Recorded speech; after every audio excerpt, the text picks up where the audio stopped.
নমস্কার বন্ধুরা, good morning, শুভ সকাল। সবাই কেমন আছেন? আশা করি ভালো আছেন। আমি সুস্মিতা, আর আমার আজকের ঘরকন্যার পেজে আপনাদের সকলকে স্বাগত জানাই। আমি আজকে নিয়ে চলে এসেছি একটা ঘুরতে যাওয়ার ভ্লগ। আর আমরা যখন ভার্কালা গেছিলাম তখন কিভাবে এনজয় করেছিলাম সেটাই আমি আপনাদের সাথে আজকে শেয়ার করব। আমরা যখন কেরালা গেছিলাম তখন মুন্দ্রথ্রুথু থেকে আমরা ভার্কালায় গেছিলাম। আপনারা ত্রিবান্ধম থেকেও ভার্কালা যেতে পারেন। তো আমরা মুন্দ্রথ্রুথু থেকে জেনারেল ট্রেনে করে আমরা চলে গেছিলাম হচ্ছে ভার্কালাতে। প্রাকৃতিক সৌন্দর্য দেখতে দেখতে আমরা অ্যাটলিস্ট পৌঁছে গেছিলাম ভার্কালা। তারপরে ভার্কালা স্টেশন থেকে বেরিয়ে বাসে করে আমরা চলে গেলাম হচ্ছে ভার্কালা বিচে। আমাদের বিচের সামনে হোটেল ছিল না, একটু দূরে ছিল। তো অ্যাট লাস্ট আমরা পৌঁছে গেলাম হচ্ছে আমাদের হোটেলে। আমাদের হোটেলটার নাম ছিল হচ্ছে কোরাল ক্লোভ। খুবই সুন্দর একটা হোটেল, চারদিকটা খুব সুন্দর সাজানো ছিল। কিন্তু প্রবলেম হয়েছিল, আমাদের চেকিং টাইম ছিল হচ্ছে 11:30টার সময়, কিন্তু আমরা পৌঁছে গেছি হচ্ছে 9টা থেকে 9:30টার সময়। তো তখন কী করব, তো হোটেলেই ব্যাগপত্র রেখে চলে এলাম হচ্ছে ভার্কালা বিচের সাইডে। ভার্কালা সমুদ্র সৈকতটি আরব সাগরের তীরে অবস্থিত। পাপানাম বিচ নামেও এটা পরিচিত। এটি কেরালার সবচেয়ে বিখ্যাত সৈকতগুলির মধ্যে কিন্তু একটা অন্যতম। এই ভার্কালাটা হচ্ছে একটা ক্লিফ, মানে উপরে হচ্ছে একটা উঁচু জায়গা, আর সেই উঁচু জায়গা থেকে নিচে পুরো সমুদ্র সৈকতটা ভালোভাবে দেখা যায়। আর এই বিচের ধারেই রয়েছে অসংখ্য হোটেল, আর তার সাথে ক্যাফে। এই ক্যাফেতে বসে আপনারা খুব ভালোভাবে সমুদ্র সৈকতটাকে এনজয় করতে পারেন। এই যে ক্লিফটা দেখতে পাচ্ছেন, এই উঁচু জায়গা থেকে নিচে সমুদ্র সৈকতটা কি অপূর্ব লাগছে কিন্তু দেখতে। চলো তোমাদেরকে ভালোভাবে জায়গাটাকে একটু ঘুরে দেখাই।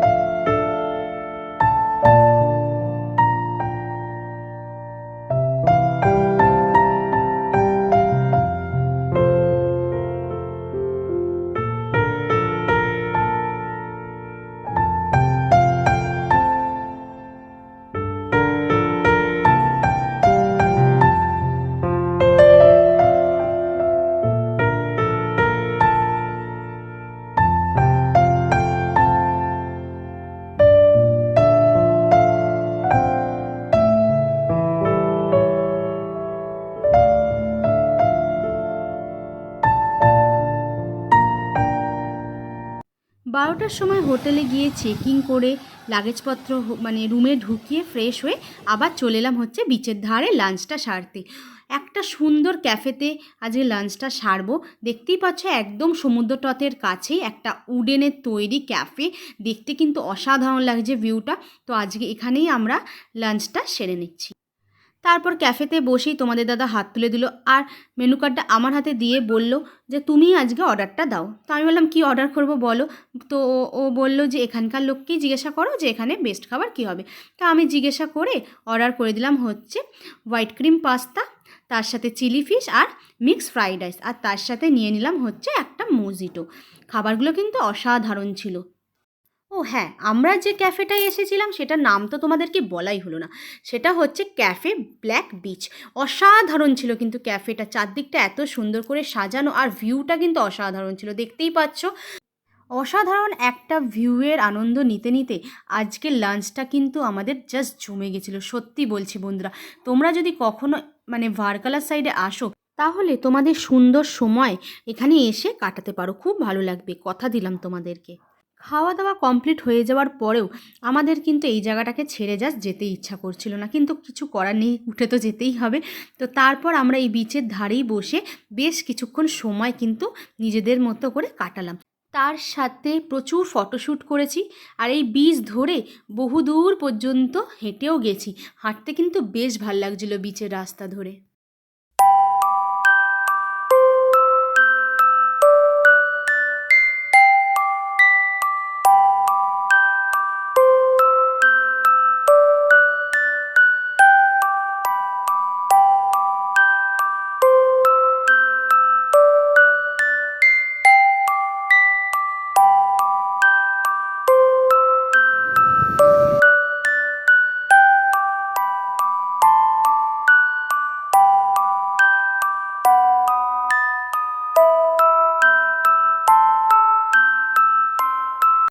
দুপুরে লাঞ্চ সেরে বিচের ধারে ঘুরে আমরা চলে গেছিলাম আবারও হোটেলে একটু বিশ্রাম নিতে, কারণ নিজেদের একটু টায়ার্ড লাগছিল সেই জন্য। তারপর আবারও বিকেল চলে এলাম হচ্ছে বিচের ধারে। যখন আমরা দুপুরে এখানে এসেছিলাম তখন এখানে নামতে দিচ্ছিল না বিচের ধারে, তো এখন দেখছি বিচের ধারে নামতে দিচ্ছে, সেই জন্য আমরা চলে এলাম হচ্ছে একদম সমুদ্রের ধারে। তাও দেখতে পাবে যে বিচের একদম সামনে যেতে দিচ্ছে না, দড়ি দিয়ে ব্যানার করা আছে। যেহেতু বর্ষাকাল ছিল সেই জন্য হয়তো রেস্ট্রিকশানের জন্য নামতে দিচ্ছিল না। বাধা আর কে মানে, সমুদ্রে এসছি আর সমুদ্রের জলে পা ভেজাবো না সেটা তো হয় না বলো। সেই জন্য চলে এলাম সমুদ্রের জলে পা ভেজাতে বিকেলবেলা। তো প্রচুর আনন্দ করেছি, সমুদ্রের জলে পা ভেজেছি, সমুদ্রের সাথে খেলা করেছি নিজের মতো করে। আমরা দুজনে কিন্তু খুব সুন্দরভাবে সময়টাকে উপভোগ করেছিলাম। এই এখন যখন ভিডিওগুলো তোমাদের সাথে শেয়ার করি আর নিজে যখন এডিট করি তখন না মনটাই জাস্ট ভরে যায়, আর ভেতরে ভেতরে কি সুন্দর একটা আনন্দ উপভোগ করি। আস্তে আস্তে কখন যে সন্ধে নেমে এলো তা বুঝতেই পারলাম না, সূর্যও ডুবে গেল। এখন আমরা এবার উপরের দিকে উঠে যাব, কেননা রাতের দিকে বেশিক্ষণ সমুদ্রের ধারে মানে সিকিউরিটিরা থাকতে দিচ্ছিল না। সন্ধেবেলায় এই ভারকালা বিচ হ্যাপেনিং প্লেস হয়ে ওঠে। চারদিকে ডিজে বাজছে, মিউজিক বাজছে, তার সাথে চারদিকটা যেন আলো রোশনাই একদম ঝলমল করছে। আর প্রত্যেকটা ক্যাফেকে এত সুন্দর করে সাজানো থাকে লাইট দিয়ে যে দেখার মতো থাকে। তো আমাদের ইচ্ছা ছিল যে আজকে আমরা ক্যান্ডেল লাইট ডিনারটা করব এই বিচের ধারে। সেই জন্য একটা সুন্দর দেখে ক্যাফেতে ঢুকে পড়লাম, যেখানে দেখছি যে ক্যান্ডেল লাইট ডিনার হচ্ছে। আমরা যেই ক্যাফেতে ঢুকলাম তখনই চলে এলো ঝমঝমিয়ে বৃষ্টি। ওই ক্লিফ থেকে সমুদ্রের পাড়টা দেখতে কিন্তু ভীষণ ভালো লাগছিল, আর তার সাথে এই ক্যান্ডেল লাইট ডিনারের অনুভূতি জাস্ট একটা স্বর্গীয় অনুভূতি ছিল। এত ভালো একটা মেমোরি কাটিয়েছি যে সেটা তোমাদেরকে না শেয়ার করে আমি পারলাম না জাস্ট। আর ক্যাফেটাও ছিল ওয়েল ডেকোরেটেড, সুন্দরভাবে সাজানো। তো আমরা গিয়েই নিয়ে নিলাম হচ্ছে ভ্যানিলা মিল্কশেক, তার সাথে চিকেন সিজলার আর চিকেন লাজানিয়া। তিনটে খাবারই কিন্তু দুর্দান্ত ছিল, অসম্ভব টেস্টি ছিল খাবারগুলো। আর দেখতেই পাচ্ছ এখানে সিজলারে পুরো ধোঁয়াটা উঠছিল, এত গরম ভাবছিলাম যে কিভাবে খাবো। তো যাই হোক, খাওয়া দাওয়া তো শুরু করলাম। এইভাবেই মানে আজকে ক্যান্ডেল লাইট ডিনার দিয়েই আজকের দিনটা আমরা শেষ করলাম। তোমাদের কেমন লাগলো আমাদের এই ভারকালার মানে ছোট ভ্লগটা, আমরা কিভাবে সারাটা দিন কাটিয়েছিলাম সেটা তোমাদেরকে শেয়ার করলাম। তোমাদের কেমন লাগলো জানিও। যদি ভালো লেগে থাকে তাহলে লাইক করতে, কমেন্ট করতে আর আমার ভ্লগটা শেয়ার করতে কিন্তু ভুলো না। সবাই ভালো থেকো, সুস্থ থেকো, আনন্দে থেকো। গুড নাইট, শুভরাত্রি। চলো আজকের মতো তাহলে আসি। আর যাওয়ার আগে তো আমাদের এখানকার কাটানো কিছু ছবি বা কিছু প্রেসিয়াস মুহূর্ত তোমাদের সাথে শেয়ার করে দিই, চলো।